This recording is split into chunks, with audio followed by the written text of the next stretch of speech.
J-Lo once said, "My love don't cost a thing." You thought I was going to sing it for you. And while you can't buy love, money can interfere with the matters of the heart. Finance problems are still one of the leading causes of divorce. So, how can you navigate money and love, hearts? Joining me now is Haley Sachs, aka Mrs. Dow Jones, Zilennial finance expert and founder of Finance is Cool. Haley, great to have you here with us in studio. Thank you so much for having me. Absolutely. So let's take a look at this in a deep dive. Looking at money and marriage, should people combine finances after they tie the knot? Wow. Whoa. Throwing that to you. So basically, when it comes to combining finances after you've tied the knot, there are three main ways to do it. And you gotta choose which one works for you and your partner. So the first one is a percentage-based split. So you would take both of your incomes and look at how much you make and how much you're spending and do it with that. The second one is you can just go with the richer partner pays for everything, which, I mean, for a lot of people sounds pretty good.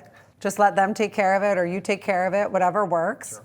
And then the third is, I like to call the Dwayne Wade-Gabrielle Union split. What is this? That's the 50-50. Okay. Because they've got different net worths, different incomes, but it doesn't matter. No matter what, they're going down the middle. And when they admitted this, it was actually very controversial, but that's what works for them as a couple. Yeah. And you have to decide what does work for you. So how do you know as well if a prenup is right for you?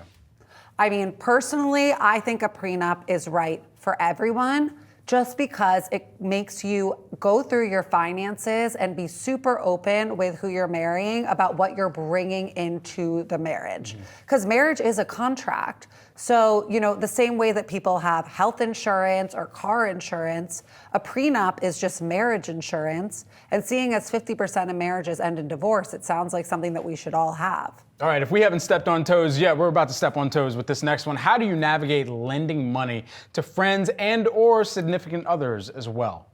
So, you know, if someone asks you for money, that can be a very stressful thing, especially if it's someone that you're close with.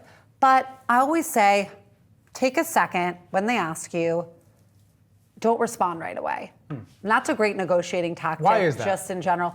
Because you don't want to say yes or no in the moment because you might agree to something that you're actually not that comfortable with. You know, so if you say, okay, let me think about this, then you can come back and actually figure out, is this something that I can afford to do? Because whenever you lend someone money, you have to basically assume that you're not gonna get it back. You have to. It has to be money that you're okay with losing. So don't be afraid. You don't ever loan money that you really need. Loan money that you're comfortable taking a risk with. And then the other thing about lending money is that you really want to make sure that you have a term of agreement. Right. You got to have a contract with them because otherwise they just think, oh, they're giving me money, whatever, I can go and do whatever with this. But if you make it a bit more official, then it does make the whole partnership feel more official and they will then respond in that way and hopefully pay you back. You mentioned Dwayne Wade-Gabrielle Union. I'm just wondering, what is the most fascinating financial kind of couplehood or marriage or partnership that you've heard of, that you've kind of come across and said, oh my gosh, that's really striking, that's how they decided to go about things? Well, I mean, every couple, of course, is different, and most of them are pretty close-lipped about it.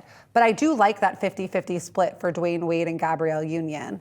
Trying to think about another couple that did it really cool. And it's really interesting, too. I'll add this on top of it, because even in a lot of pro athletes' management of their finances as well, they say, okay, we're only going to live off of perhaps what my earnings from playing the sport are. And then endorsements, that's what we're going to be able to kind of put away and make sure that we're saving correctly. I mean, that's been an interesting way that we've seen a lot of people who have high net worth, high income be able to really navigate a windfall of cash that they might be coming into, but wanting to be responsible on top of that too. Of course, and especially when you're in a high earning season where you have a lot of money coming in, but it might not last forever.